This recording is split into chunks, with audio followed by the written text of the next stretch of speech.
Tren adalah segala sesuatu yang sedang dibicarakan, disukai, bahkan digunakan oleh sebagian besar masyarakat pada saat tertentu. Tren tidak hanya terbatas pada suatu objek atau benda tertentu, tetapi tren bisa terjadi pada semua hal. Misalnya, tren produk, ada baju, handphone, tas, sepatu, celana, kendaraan, atau yang lainnya. Tren tempat, ada tempat hiburan, tempat nongkrong, tempat makan, atau tempat lainnya. Ada tren suasana, ada jenis hiburan atau cerita, acara hiburan, film yang sedang hits, musik yang sedang populer, dan yang lainnya. Tren style atau gaya rambut, warna kuku, atau tren olahraga, ada sepedaan, ada pingpong, atau yang lainnya. Dan remaja merupakan target pasar yang tidak akan pernah lekang dimakan zaman. Karena itu, banyak perusahaan sering melakukan survei terhadap produk tren khusus untuk anak remaja. Bahkan tidak sedikit perusahaan membuat prediksi tentang tren anak remaja untuk suatu produk tertentu.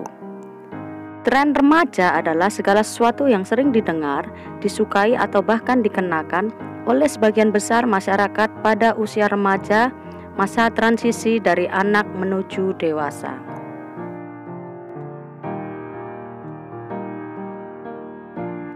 Intinya, tren selalu banyak dibicarakan, banyak disukai, dan biasanya digunakan oleh masyarakat. Jadi, sesuatu menjadi tren akan mudah terdeteksi ketika kita melihat sesuatu tersebut sering kita dengar, sesuatu yang paling diburu atau disukai bahkan dikenakan oleh banyak orang. Kenapa banyak diburu orang? Pasti bagi sebagian orang, kalau nggak ngikut tren akan dicap sebagai anak yang ketinggalan zaman. Buat teman-teman usia remaja, ini bisa mengganggu.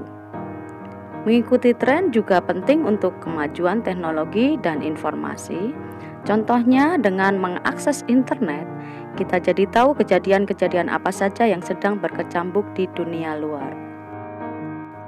Dan sebenarnya perlu nggak sih ngikutin tren sesuai zaman? Jawabannya perlu nggak perlu. Kenapa bisa begitu?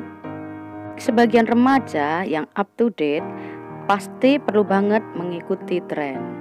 Nah, untuk remaja yang nggak perlu mengikuti tren, ya otomatis nggak perlu susah-susah berburu barang atau sesuatu yang sedang ngetren. Ikut nggak ikut, itu adalah hak kita. Jadi kalau mau ya monggo, kalau enggak ya silahkan. Be yourself dan jadi diri sendiri saja. Kita harus punya prinsip, kita nggak perlu ngikutin apa yang diikuti orang lain atau kebanyakan orang. Kalau memang menurut kita merasa bahwa itu tidak perlu dan membuat kita tidak nyaman. Jadi kita nggak usah ikut-ikut kalau memang itu memberi dampak yang tidak bagus untuk hidup kita. Mari kita belajar dari salah satu hewan ini.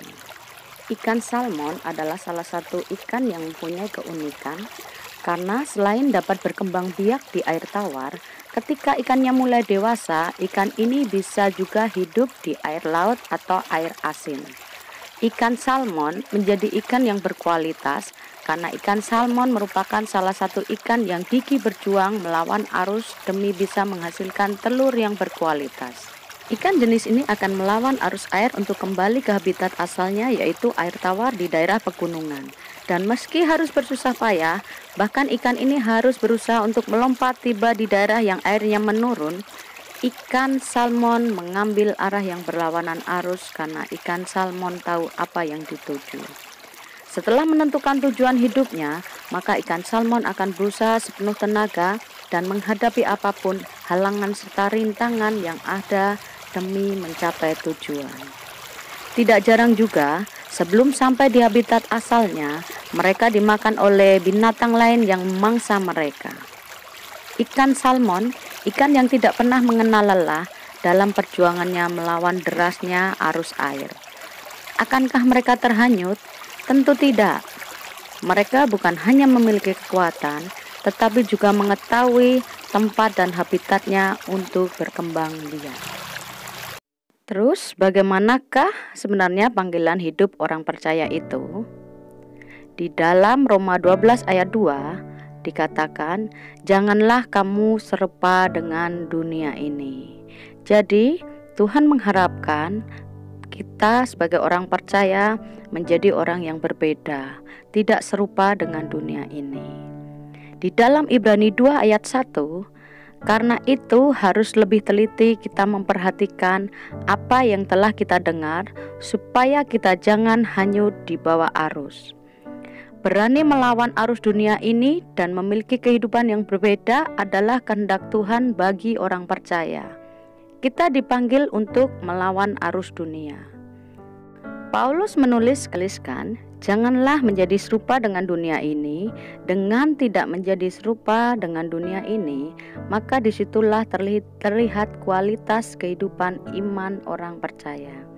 Orang percaya dituntut untuk dapat membedakan antara yang baik dan yang jahat, antara yang benar dan yang salah, antara yang gelap dan yang terang, antara yang dosa dan yang kudus.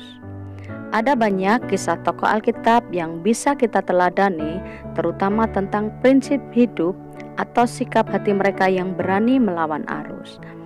Ada 3 orang muda yang luar biasa, yaitu Sadrah, Mesah, dan Abednego, yang lebih takut akan firman Tuhan daripada ancaman raja. Ada lagi Kaleb dan Joshua, 2 orang muda yang berani bertindak sebaliknya, berani melawan arus saat ke-10 rekannya merasa pesimis untuk dapat masuk ke tanah Kanaan. Kaleb dengan berani berkata, "Tidak, kita akan maju dan menduduki negeri itu, sebab kita pasti akan mengalahkannya." Ada di dalam Bilangan 13 ayat 30. Kaleb dan Joshua tetap berpegang pada iman dan teguh hatinya. Berani menentang arus dan berani membayar harga, sikap menanggung resiko dan bahkan nyawa mereka menjadi taruhannya. Bicara tentang arus dunia, bisa berupa tawaran yang indah-indah, janji-janji manis dan muluk, dan bisa juga gaya hidup seperti yang dunia tawarkan, yang membawa kita untuk tidak lagi bisa memuliakan Tuhan di dalam kehidupan kita sehari-hari. Selama kita hidup, terkadang apa yang kita pilih merupakan pilihan yang tidak banyak diambil oleh orang lain. Kita merasa berbeda dengan orang lain dan seringkali membuat kita menjadi ragu. Apakah keputusan yang kita pilih benar atau tidak? Begitu pula dalam kehidupan kita, banyak orang memilih hidup mengikuti arus dan mengikuti apa yang biasa orang ikuti. Seringkali ketika kita melawan arus dalam membela kebenaran, kita akan dimusuhi dan dikucilkan.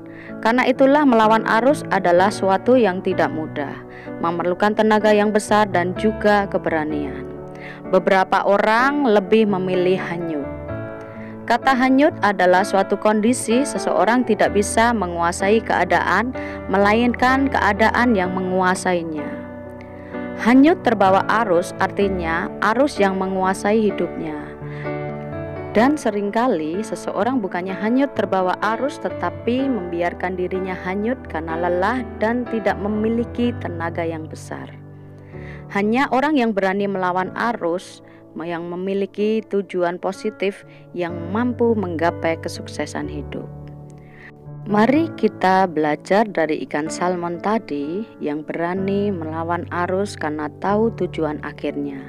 Kita juga bisa belajar melalui tokoh Alkitab Sadrah, Mesah, dan Abednego, juga Kaleb dan Joshua, yang berani melakukan hal yang berbeda, karena orang yang berani melawan arus biasanya akan berani melakukan hal yang berbeda, berani melepaskan kenyamanan mereka, memilih lebih takut akan firman Tuhan dan mengandalkan Tuhan.